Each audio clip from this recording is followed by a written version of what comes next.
રાજ્યમાં ભર શિયાળે માવઠું પડવાની આગાહી કરવામાં આવી છે। માવઠાની આગાહી વચ્ચે ખેડૂતો માટે આ સૂચન આપવામાં આવ્યું છે। ડિઝાસ્ટર મામલતદારે યાર્ડ માટે પણ સૂચન આપ્યું છે। ગાંધીનગર જિલ્લામાં ખુલ્લામાં રહેલ ખેત પેદાશ અનાજ માટે સૂચન કરાયું છે। જરૂરી વ્યવસ્થા માટે અને તકેદારી રાખવો તેવું પણ આ સૂચન કરાયું છે।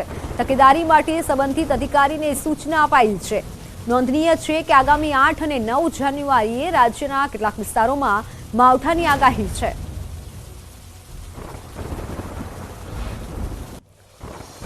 ગુજરાતના ખેડૂતો માટે માઠા સમાચાર। 2 દિવસ બાદ ગુજરાતમાં ફરી માવઠાનો માર। 8-9 જાન્યુઆરીએ ગુજરાતમાં થઈ શકે છે કમોસમી વરસાદ। અમદાવાદવાસીઓ શહેરમાં ઠંડી વચ્ચે માવઠું થઈ શકે છે। અમદાવાદમાં 8-9 જાન્યુઆરીએ કમોસમી વરસાદની આગાહી છે। તો હવામાન વિભાગની માવઠા અંગે આગાહી આવતીકાલથી જ ગુજરાતમાં વાદળછાયું વાતાવરણ રહેશે। 8મી જાન્યુઆરીએ બનાસકાંઠા, સાબરકાંઠા, અરવલ્લી, અમદાવાદ, ગાંધીનગર, વલસાડ, નવસારી, સુરત, દમણ, દાદરાનગર હવેલી, તો સૌરાષ્ટ્રના ભાવનગર, અમરેલી, ગીર સોમનાથ, રાજકોટમાં થઈ શકે છે વરસાદ।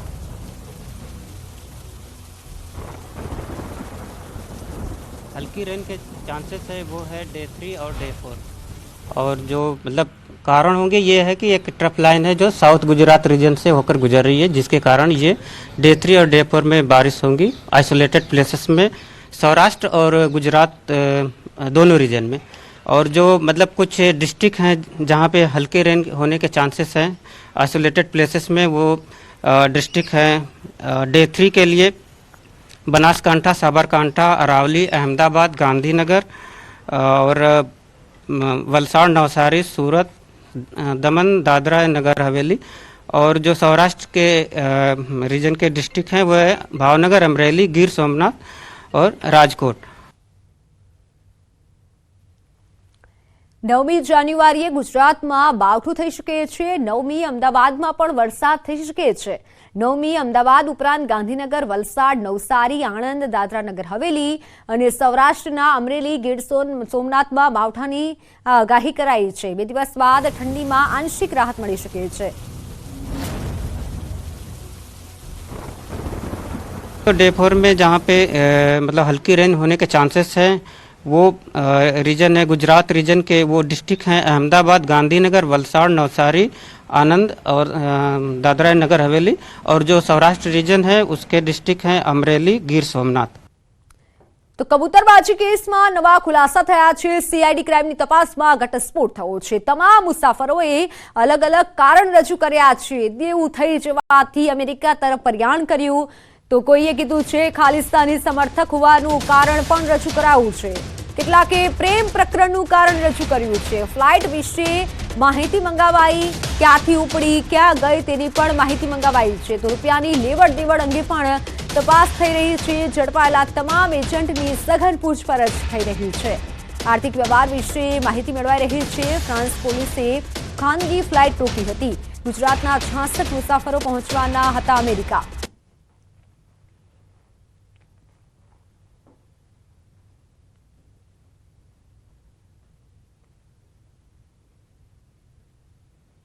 અમુક પેસેન્જરની અલગ અલગ દરેકની સ્ટોરી છે, પણ એ લોકોને એક સ્ટોરી કહીને ત્યાં જ્યારે પણ કોઈ પૂછપરછ એજન્સી કરે ત્યારે એક બતાવવામાં આવતી હતી।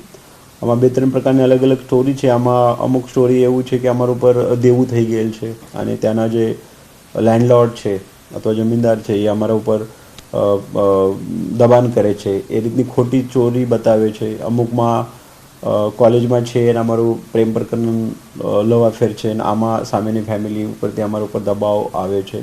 એ રીતના અલગ અલગ સ્ટોરી બતાવીને ત્યાંના એજન્સીના એક કન્વિન્સ કરવાનો પ્રયાસ આમાં કરવાનો એક સામે આવી રહે છે।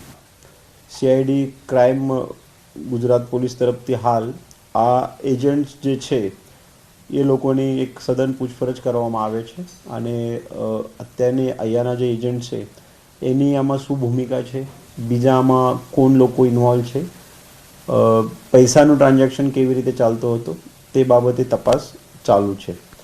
સાથે સાથે એ જે ફ્લાઇટ ડિટેલ હતા તે ડિટેલ્સ પણ આપણે જે આપણી સેન્ટ્રલ લાઇઝનિંગ એજન્સી છે સીબીઆઈ થકી સંબંધિત એરપોર્ટ, સંબંધિત એરલાઇન્સ અને સંબંધિત દેશ જે જગ્યાથી એ એરલાઇન ટ્રાવેલ થઈ હતી ટેક ઓફ લેન્ડિંગનું બાબત જે છે તે બાબતે પણ આપણે માહિતી મંગાવવામાં આવેલ છે. તો મહત્વના સમાચાર સામે આવી રહ્યા છે. સંજીવની યોજના હેઠળનું દૂધ રસ્તે રજડ્યું.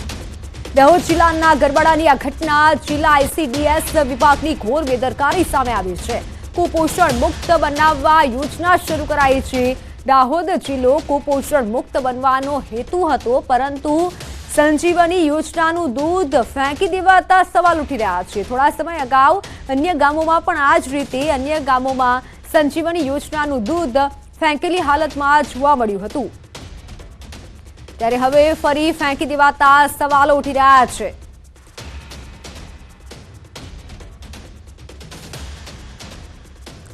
રાજકોટમાં જાહેરમાં મારામારીનો એક મામલો સામે આવ્યો. આરોપીઓને પોલીસે કાયદાનું ભાન કરાવ્યું છે. પોલીસે બંને આરોપીઓ પાસે માફી મંગાવી છે. ભગીરથસિંહ ઝાલા, જીતુબા ગોહિલની ધરપકડ કરવામાં આવી. સિટી બસ ચાલક અને બાઇક ચાલક વચ્ચે મારામારી થઈ હતી.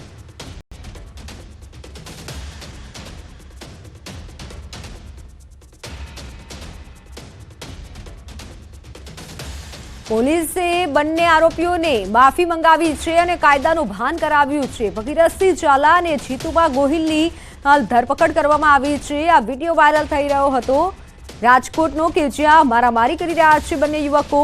જાહેરમાં મારામારીનો આ વિડીયો વાયરલ થતા પોલીસે આ બંને યુવકોને કાયદાનું ભાન કરાવ્યું છે. આરોપીઓને પોલીસે કાયદાનો પાઠ ભણાવ્યો છે અને માફી મંગાવી છે.